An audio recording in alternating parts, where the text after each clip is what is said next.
قال توفيق التمساح قال تجدهيا انت وهو. بتبيعني يا صاحبي؟ يا عم انت ما تعرفش الحاجه فايزه قدي، هتقطع عيش وتقول لي سلم على العربيه واتكل على الله. انت شفت وشها جاب 100 لون اول ما جبت لها سيره توفيق الزفت. بس بقول لك ايه، شكلها تطيق العمى وما تطيقوش. يا عم هو توفيق ده موصوف لك، ما تفكك منه وتعالى اشتغل مع الحاجه. لا، شغلي مع توفيق التمساح جاي على هوايا. في كيفك يا فهد، اعمل اللي يريحك. يلا روح. سلام.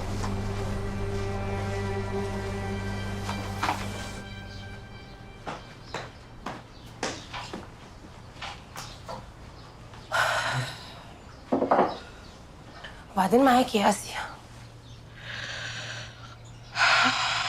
عمري ما كنت اتخيل ان ضياء يتخلى عني بالسهوله دي. ده حتى ما خدش وقت يفكر قدام مامته. ما انتي ما بتسمعيش كلام حد يا آسيا، كلنا قلنا لك ان ضياء ده لعبي. ده غير انك كنتي عارفه ان مامته استحاله توافق على ارتباط، يعني بسبب الحوارات اللي بينها وبين ابوكي. انا كده مش هيبقى ليا حاجه ارفض بيها الجواز قدام بابا. يا ستي لو على العريس اللي بيقولك عليه شوفيه وريحيه، وبعدين احنا هنبقى نقعد مع بعض ونفكر بالراحه في حل للمشكله دي، ما تقلقيش.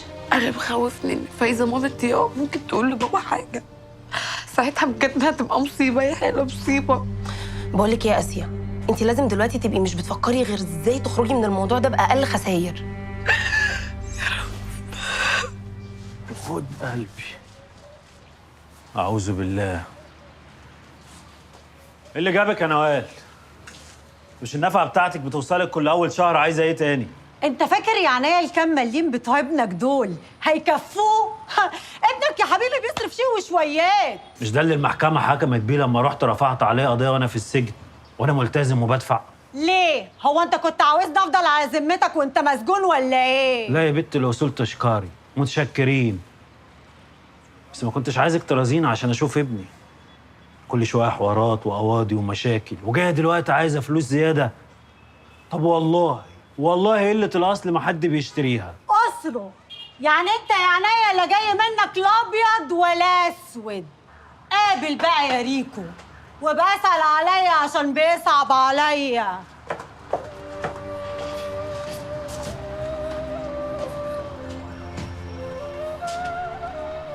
هدي نفسك يا ريكو،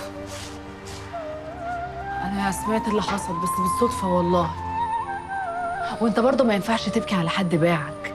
اللي ما تاخدكش كحل في عينها ما تاخدهاش جزمه في رجلك. هي مش فارقالي ولا باكي عليها ولا عايز اشوفها اصلا. انا بس زياد ابني وحشني ونفسي اشوفه.